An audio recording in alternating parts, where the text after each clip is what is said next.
ଏଇଟା କହୁଛନ୍ତି।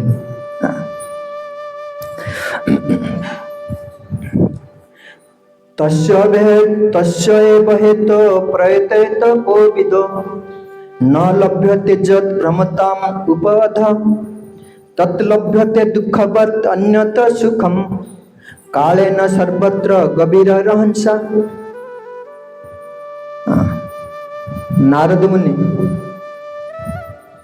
व्यासदेव को कहते प्रथम स्कंद 5 अध्याय 8 नंबर श्लोक जितेबले आमको ए जगत रे मनुष्य जीवन प्राप्त होती आम कौन पाइबा प्रयास करवा उचित ये कहते जो मैंने प्रयतेत कोविद कोविद माने बुद्धिमान लोक जो मैंने पंडित व विद्वान से माने सदा सर्वदा एक दुर्लभ वस्तु प्राप्त होगापी प्रयास करवा उचित जोटा कि 14 लोक मिल ना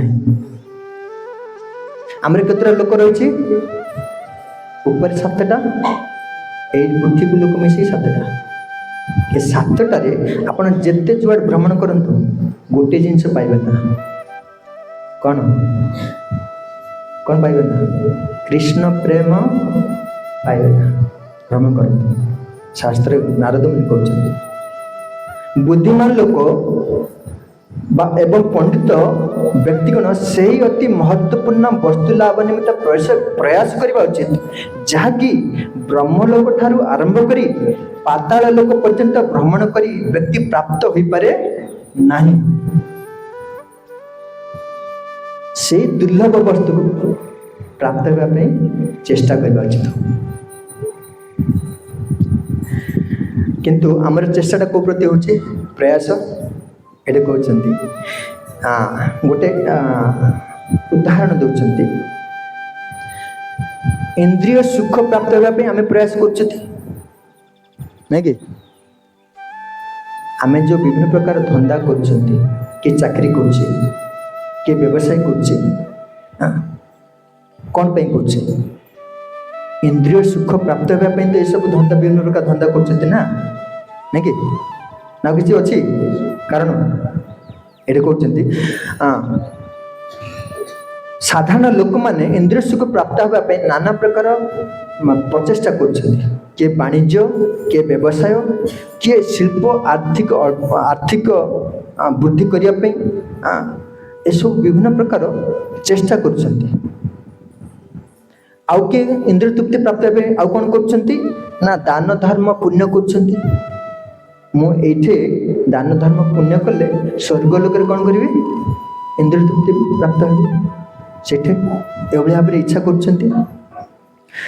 आउ कई कई यही जगत रे इंद्रिय सुख यथेष्ट परिमाण न प्राप्त है जान जातु कोटी चंद्रलोक को से प्रचुर परिमाण इंद्रिय सुख मिले बोली ये सब प्रयास बा प्रचेषा आम चालू रही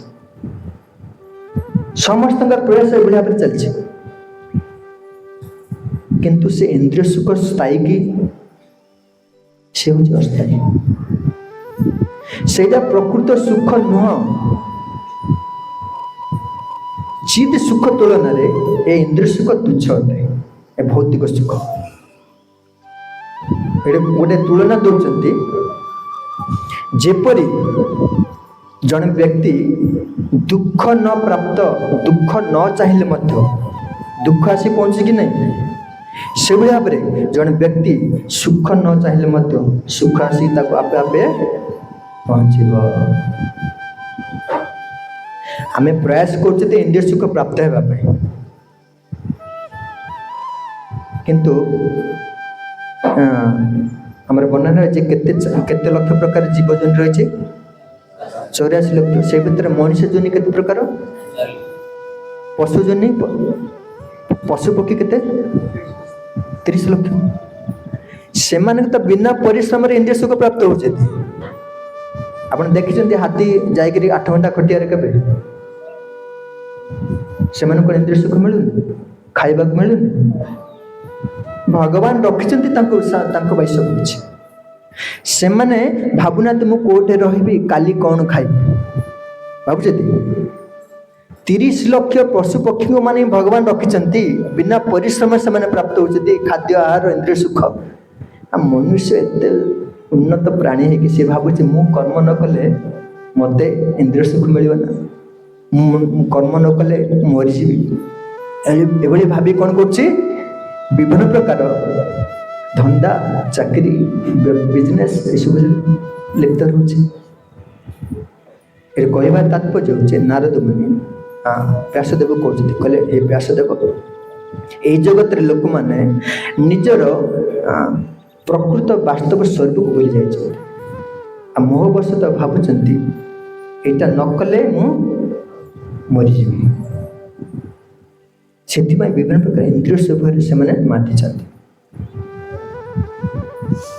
ତେଣୁ ସେଇଭଳି ପ୍ରୟାସ ତାଙ୍କୁ କ'ଣ ହେବ, ଦିନେ ନା ଦିନେ ନର୍କକୁ ଟାଣି ନେବ।